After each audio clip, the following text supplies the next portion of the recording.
Зохиолч Алдан гэрлийн амар сайхан ухааны баян өгүүлэг. Сүхэ шүрэ хоёр сүүлийн хэдэн сар ухаан мадаггүй маргалдаж учир зүггүй зөрчилдөв.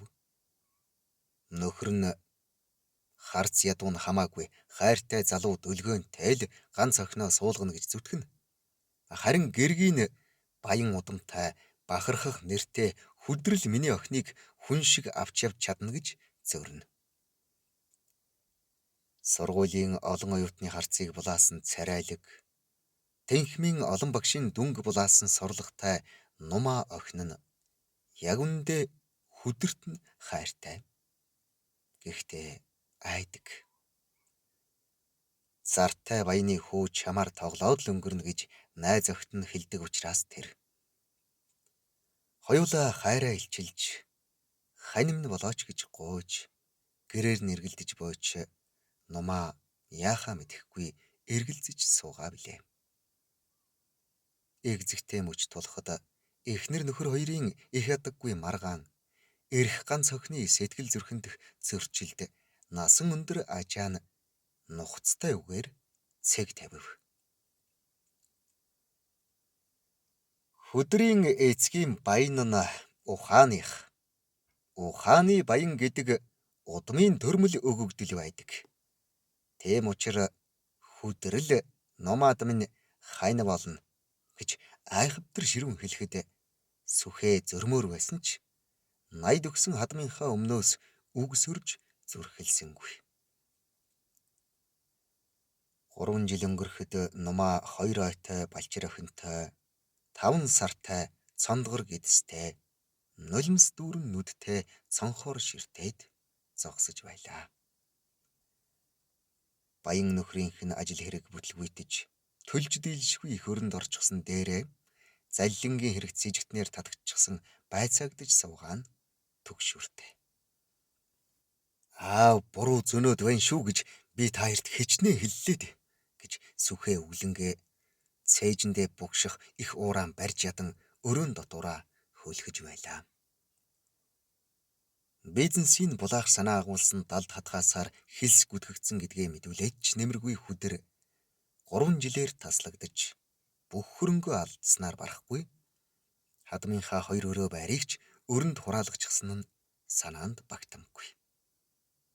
Өчигдөрхөн л баян хүргэн орон сууцны зээл төлчихлөө гэд баярлаж байсан сүхэ шүрэ хоёр хадам өргөж хахир өвлөөр харанхуй гудамжинд хөөгдөж гарахад туллаа. Таны өнөөх ухааны баян төрмөл өгөгдөл гээд байсан чинь хаана байна гэж сүхэ хадам өвгөн рүүгээ том дуугарсан биш.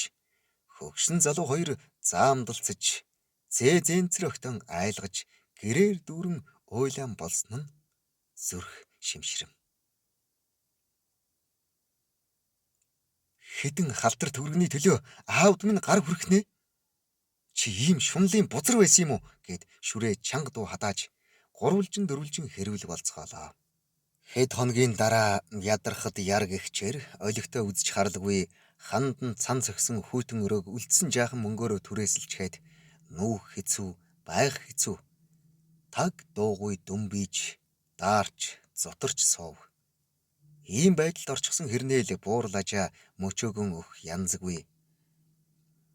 Эр хүн тугалж хариулдаг, тугч барьдаг юм. Хүдэр удахгүй босоод л ирнэ. Би харахгүй, үр хойч минь харна гэж мэдхэхэд хүргэн дотроо гэж бухимдаж байж ядан хавчилсав. Маргааш оройн бусдаасаа төрүүлж харж ирсэн сүхэ дөлгөөн чамд ухаангүй хайртай.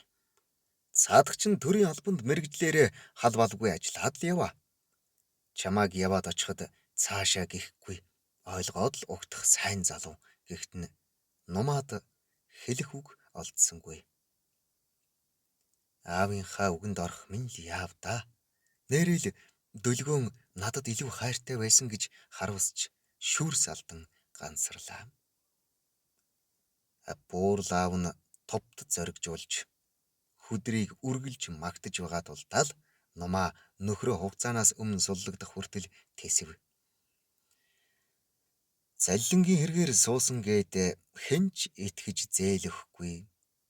Хамаг хамтрагч нь нүүр буруулчихсан атал шинэ бизнес эхлэнэ гээд халаас хоосон гүсээр л буй нөхрөө харахаар бүсгүйн зүрх шимширч зогсоо чөлөөгүй уйлж байвч нулимсаа гадагшаа биш дотгошоо урсгасаар л. Ачаана үгсүггүй сэтсэвгүй хүргнээ магтсаар л.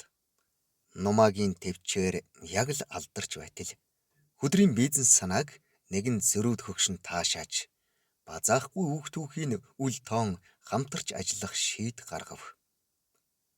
Тэр шөнө бүсгүйн нулимс сад тавьж ханийхаа ингэрт нүрээ наагаад удтал уйлсаар л байсан юм. Цаг хугацаа харавсан сум шиг гэдэг юутай үнэн.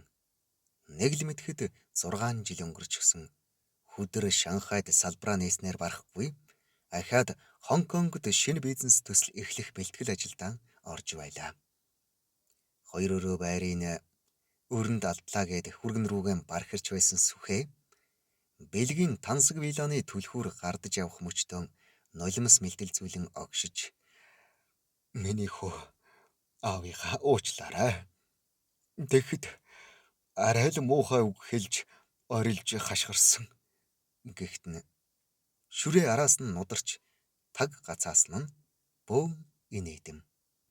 Харин нумаагийн нүдэнд 2 жилийн өмнө бурхан болчихсон буурал ажаан харагдаж ухааны баян гэдэг удмын төрмөл өгөгдөл байдаг гэж хэлж буйн сонсогдох шиг л оргиж нулимсаа нуун бүтэн хан эзэлсэн том цонх руу очоод орчны сайхныг ширтэж буй дүр эсгэв. Цонхны цаана хоёр баг нь час хийдэл хашгиран тоглоход ахаад л би харахгүй үр хойч минь харна гэх үг чихнээ биш зүрхнээ сонсогдож тэсгэлгүй уйлчихлаа. Зохиолгдсон Алтан гэрлийн амар сайхан уншсан Эрхэн баярын Бат дорж